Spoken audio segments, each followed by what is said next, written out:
We met a woman who was in that convenience store. There you see, mid-right, under the block, who saw that little girl in the store, didn't like the way things looked, didn't like the way she interacted with the adult she was with, and had a hunch. She had a hunch something was wrong. Took her 4 days to follow up that hunch, but eventually those adults were arrested and charged with child molestation.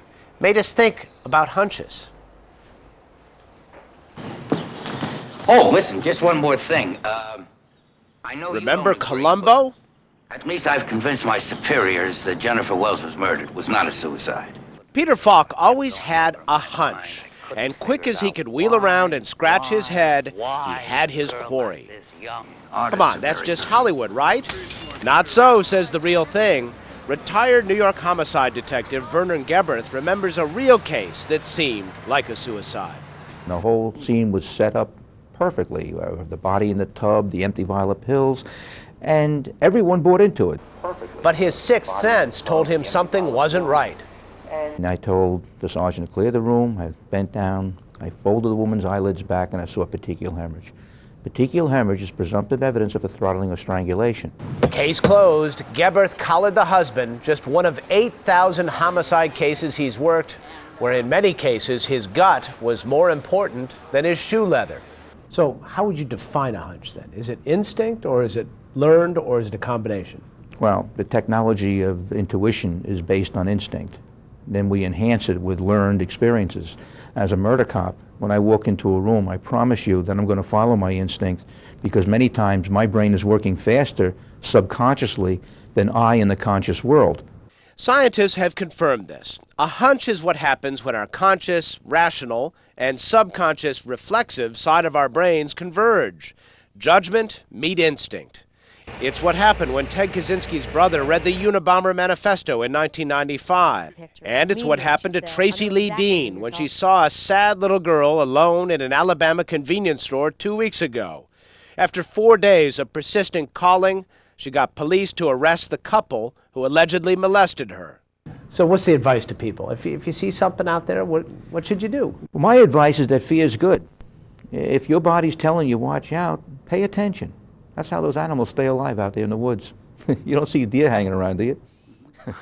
Anthropologist Helen Fisher does a lot of research on this subject. She's at Rutgers University. She joins us. Helen, good to have you with us. Thank you. Is there really a scientific basis to all of this? Yeah, there's actually a lot of scientific explanations. First of all, you know, that gut feeling, it's called body loops. I mean, the decision-making parts of the brain are very well connected to the stomach and to the heart and to the lungs and to the skin, and the body is constantly chiming in with its feelings, and they guide your rational behavior and contribute to what your thoughts are. It can actually create a physical response then, Absolutely, we Yeah. constantly have that. But there's also more to intuition. I mean, they asked about the experience part, and we now know that what intuition is, and what it is as you're studying any kind of system, a murder crime, a football, the stock market, you begin to see patterns and relationships and quirks in the system, and then you store all that knowledge. It's called chunking. You store all that knowledge into a large complex design, and then when you see a tiny little aspect of that huge complex design, your brain instantly brings up the entire pattern, and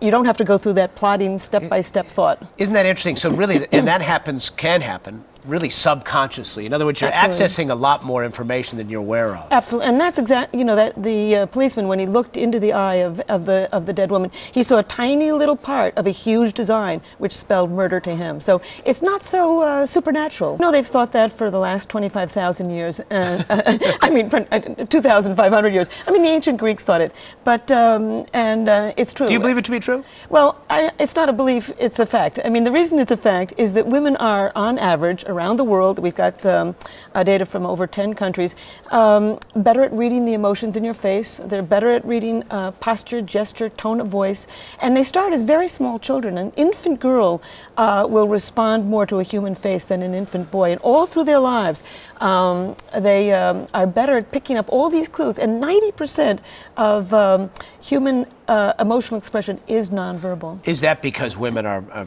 more observant? Because there are a lot of observant men. I mean, that homicide detective is as good as you get. He's as intuitive as any human being would be, right? women have been built to read the signs of small children. I mean, for millions of years, women had the hardest task on earth, which is trying to figure out what these tiny little nonverbal babies are trying to say to you. And so they have all these tools, these nonverbal tools, and it's associated with estrogen. I mean, the more estrogen a woman has, the more likely she's going to be able to read all of these clues. Here's the trick, though. As we progress, and I put that in quotations, as we progress, we become less dialed in, less tuned in to the instinctual side of us, the intuitive side. And that can be bad, can't it? I think it can. In fact, I've always thought that the more we developed human language, the more we've depended on this system of language and not listened to our gut feelings and to what we read in our faces. And, women don't depend as much on language as men do. In fact, the female brain is better connected. The sides are better connected. So they collect a lot more pieces of data from different types of modalities. And so they will assemble it in a more complex pattern and see these relationships. So the advice would be, if you have a hunch, follow it? It's hard to know because sometimes we spook ourselves, but I try to. All right. Helen Fisher, thank you very much. Very interesting. Thank you. Soledad, you were right. And Dr. Fisher, my thanks to you for proving me right with all the scientific stuff backing me up. Appreciate it.